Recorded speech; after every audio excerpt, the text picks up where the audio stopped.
No employee dared to challenge the arrogant billionaire CEO until beginning the untouchable Titan.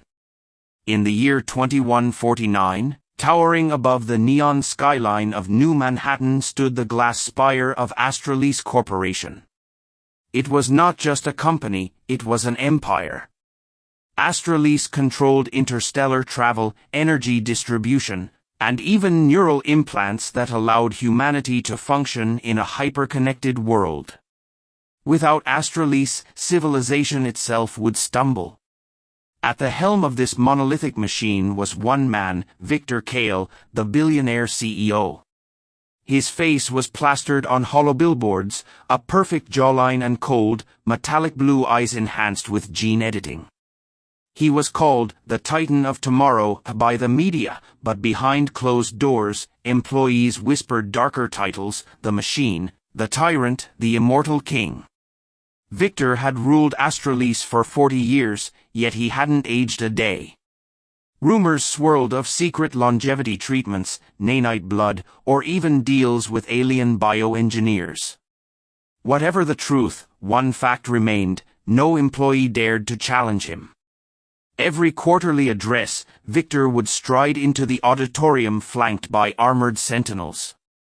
He would speak in booming tones, dictating quotas, dismissing failures, and humiliating any executive foolish enough to question him.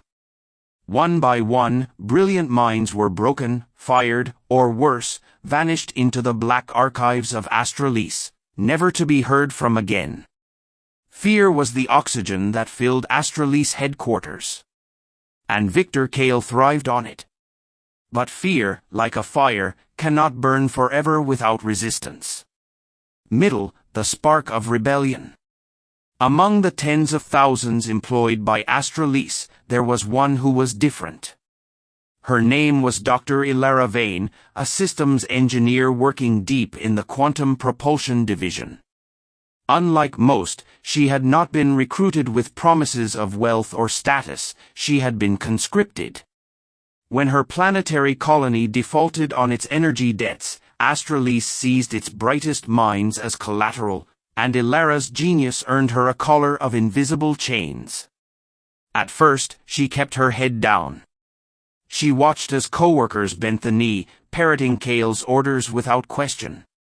She listened to the rumors that Victor's mind wasn't entirely human anymore, that he was uploading pieces of himself into the company's central AI core, Irivos, merging man with machine. But Ilara had something Victor had underestimated.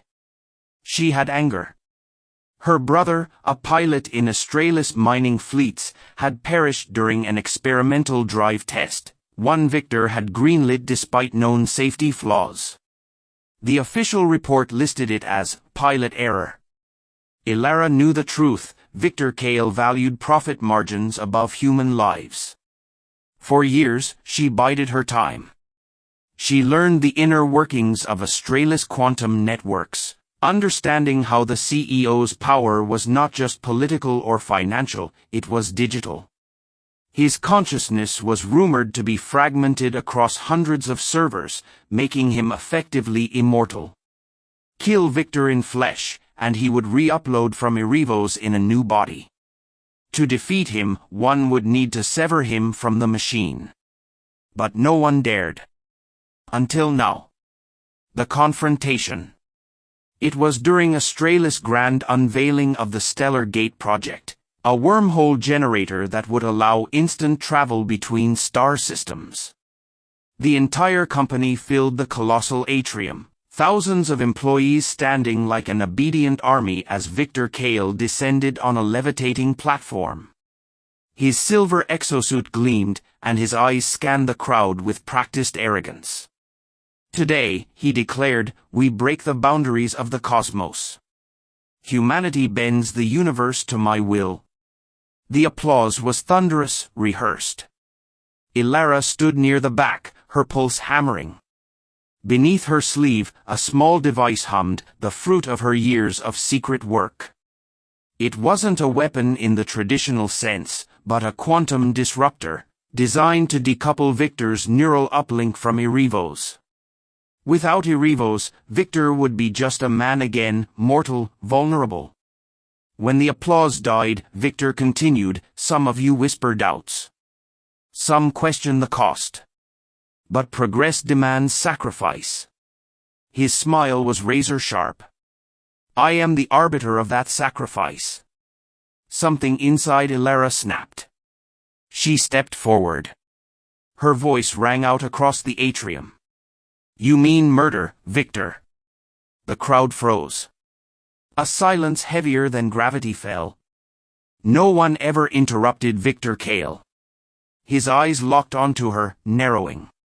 "Step forward, employee." His voice was calm, but the air vibrated with threat.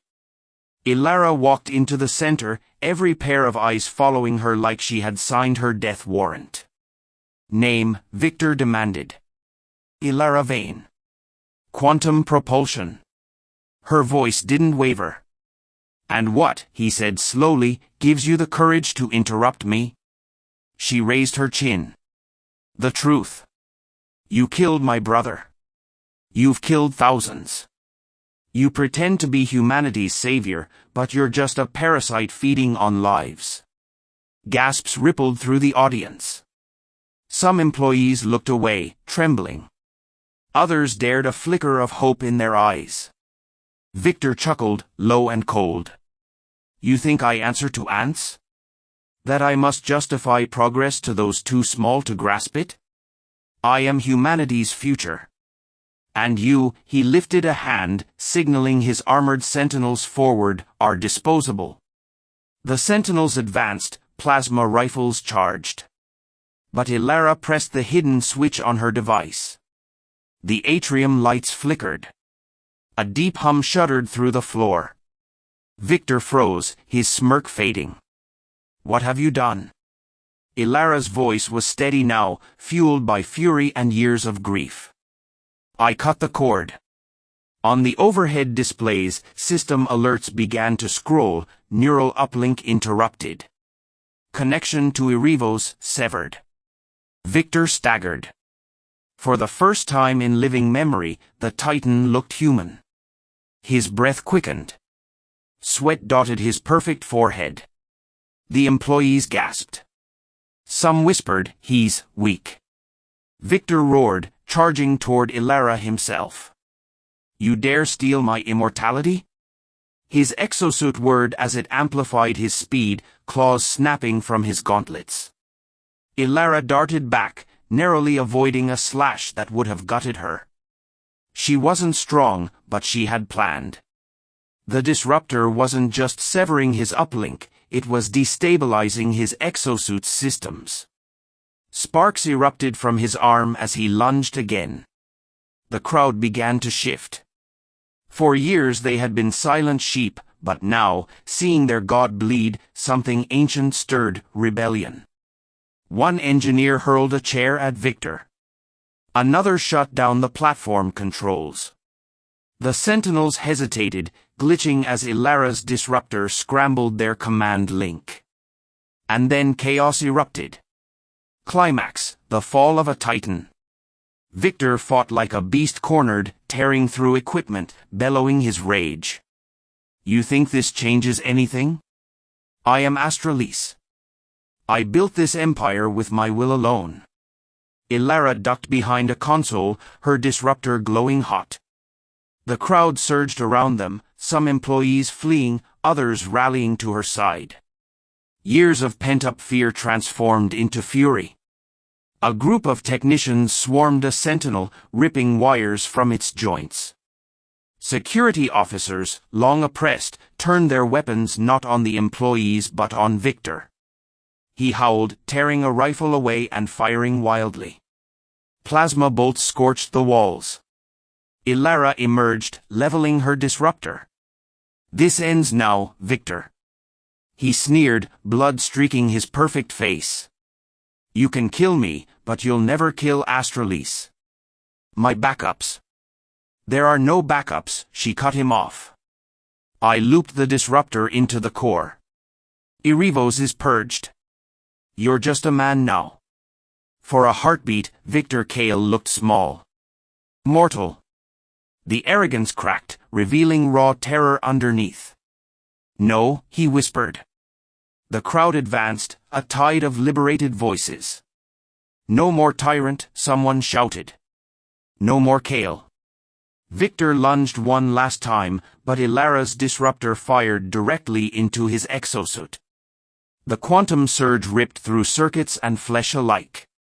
Victor convulsed, a scream tearing from his throat as sparks engulfed him. And then, the Titan of Tomorrow collapsed. Silence fell, broken only by the hiss of dying machinery. Victor Kale, the immortal CEO, was dead. Ending a new dawn. In the days that followed, Astralis Corporation trembled on the edge of collapse. Stock markets rioted, governments demanded answers, and rival companies circled like vultures. But inside Astralis headquarters, something unprecedented happened. Employees formed councils. Engineers, scientists, even janitors sat together, deciding how to move forward without a tyrant. The fear that had ruled them was gone, replaced with fragile hope. Ilara became a reluctant leader, though she never sought the title. "No more gods, no more kings," she told them. "Astralis belongs to everyone who built it. We don't need tyrants, we need each other." The Stellar Gate project was completed, not as a weapon of profit, but as a bridge for all of humanity. When the first wormhole flared to life, it wasn't Victor Kale's name engraved on the plaque. It was the names of every employee who dared to dream of freedom. And in whispered stories across the stars, people spoke of the woman who stood alone against an arrogant billionaire CEO and proved he was only human.